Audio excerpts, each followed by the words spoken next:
You're watching Inside the Mosh. I am Gaz Marlowe from InMe. This is Dave McPherson from InMe. And we hope you're having a fantastic day.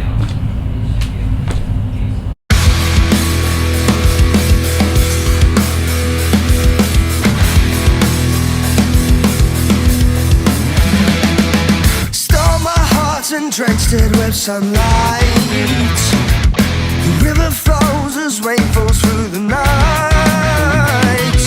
Words and music cannot describe how this language feels. I'm Karen from Inside the Mosh here with the guys from InMe. How are you doing? Hello, yeah, we're alright. As I was saying before, Before we were so rudely interrupted. by some other bald idiot, Simon's not very well, but he's gonna soldier on.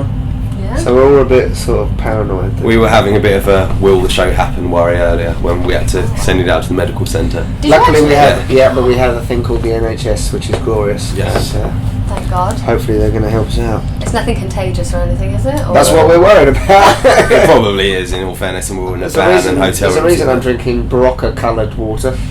This is the most rock and roll With a interview splash ever. of vodka. Oh yeah, that's half vodka. But anyway, on another note, illness Yeah. aside, tour's amazing, lovely bands supporting us, great crowds. Yeah, Nice so to be around the UK. it's been very energetic. All the gigs have had like really cool people, like very loud vocal audiences, and yeah, can't really ask for more, to be honest. No, exactly. Have you guys had a favourite show so far that you played, They're or all different. most interesting one? I mean, it's hard to choose, and you don't want to. London was the biggest, so Friendly you know that feeds the London, ego nicely. I got the goosebumps, but then Yeah. last night in Bristol was incredible. Yeah, They've all been amazing, but for me, I was in the right place, in the right zone, 110% in Newcastle, London, and last night in Bristol. But all the rest were also amazing. So No, I can imagine. I suppose because each crowd is different and each venue is different, it must be hard to yeah, pick. and there's so many different variables. Yeah. Like, considering you guys have been around for a fair amount of time, it's your anniversary tour, obviously.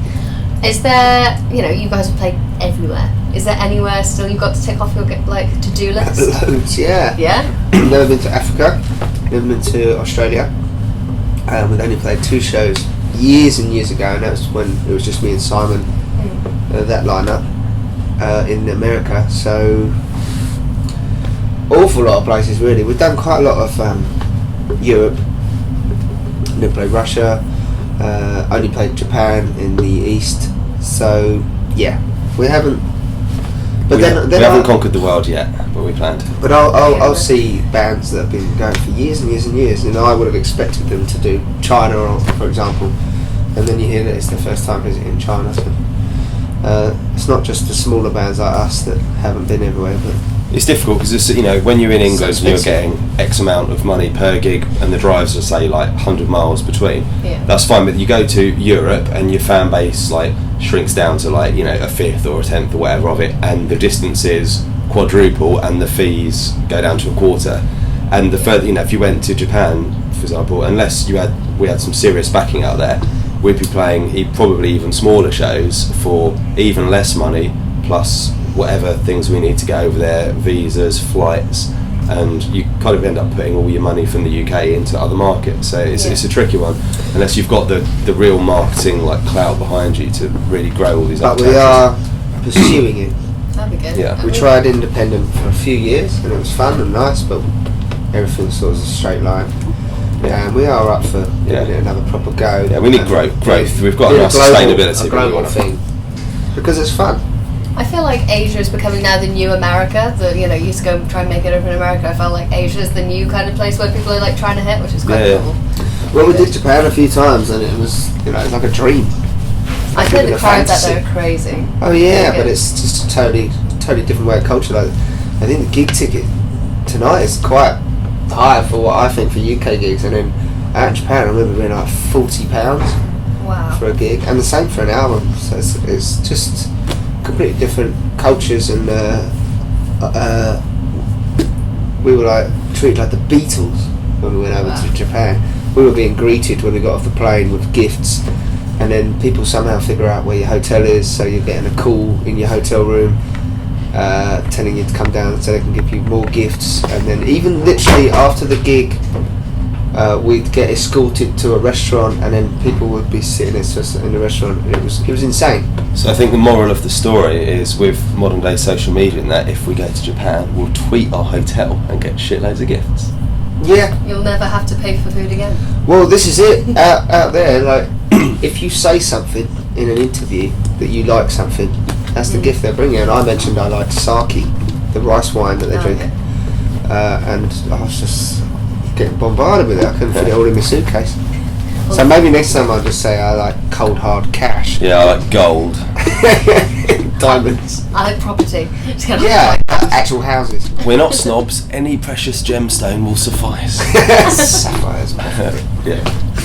I'm a bit of a punch off for that one or something like that. But you guys, recently you've been releasing these new albums. You're working on a trilogy, I understand it, yeah? Yep.